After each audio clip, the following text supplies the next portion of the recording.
Introduction to the fourth of hitting with fist methods.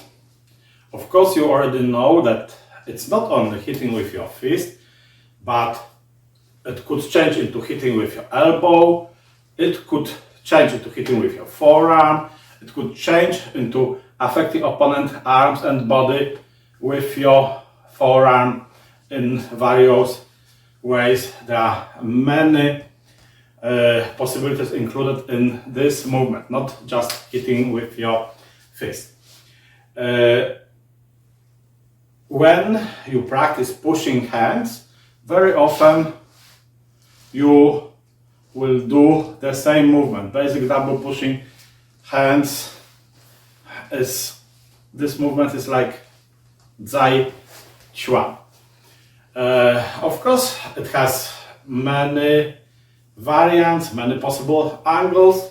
I was talking about this before. Sometimes you don't know if it's this method or that method, it's something in between. But we will start from the most basic, most standard exercise.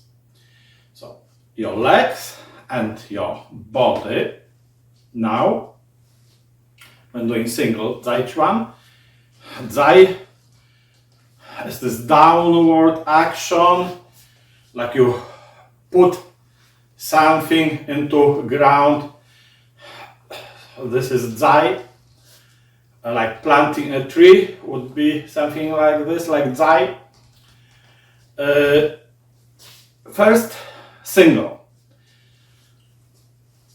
In the single, your body movement will be, body legs will be exactly the same as when you did Ji Chuan, Zhuan Chuan, Heng Chuan, which you already learned. It is based on exactly the same work of your body, the same springs, the same feelings, the same forces. But difference is here. Ding Bu Dan Zai Chuan. So, this fist, forearm is on some line, it starts moving along this line, but so it's forward, upward, inward, not immediately moving down, but first starting upward movement. Then it changes to something like Heng Chuan, like horizontal, but then it changes to downward movement. In final position, your fist at about your hip level. See, my elbow is lower than my shoulder, not like this. This is in the basic exercise. So first up, and then down, not immediately down. This sometimes could be interpreted as overguard. So opponent guard is here, you hit above. So not just down, but first up and then going down.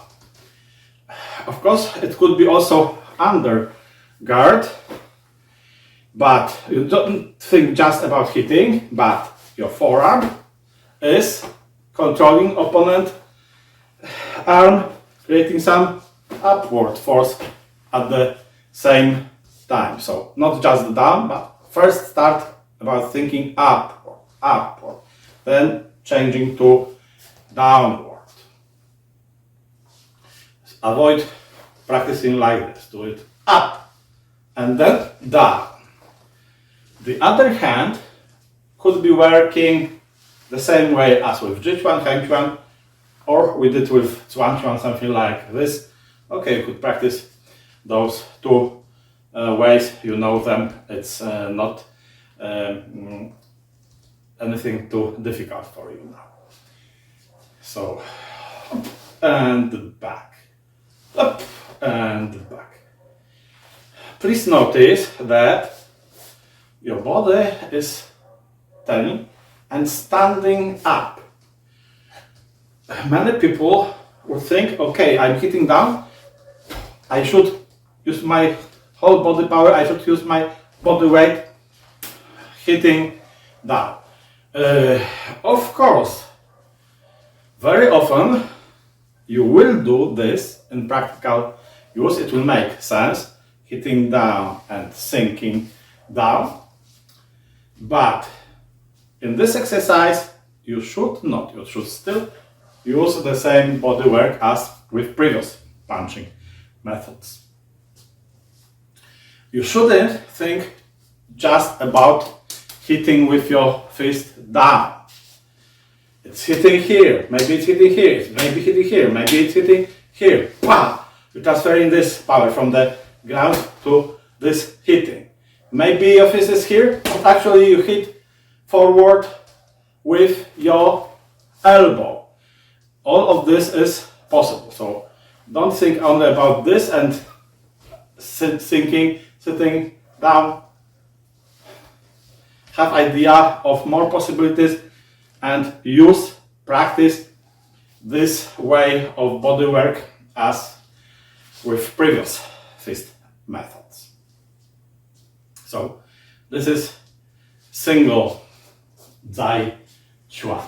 Ding Bu Dan Zai Chuan. Slowly, faster.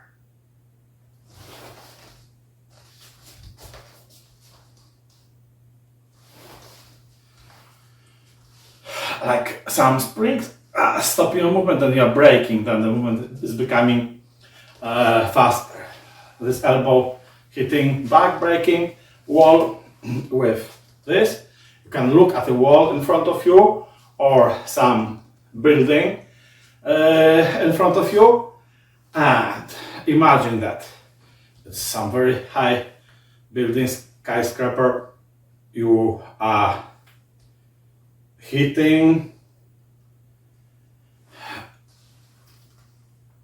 the wall of this building at some very high floor, then your fist is moving into the building, then changing direction downward, and then floor by floor breaking,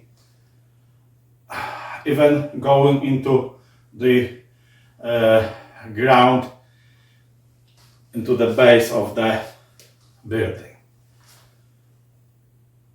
First, stretching, and then faster, BAM! With this idea of having quite big power, being a giant, so you are able to destroy that big building.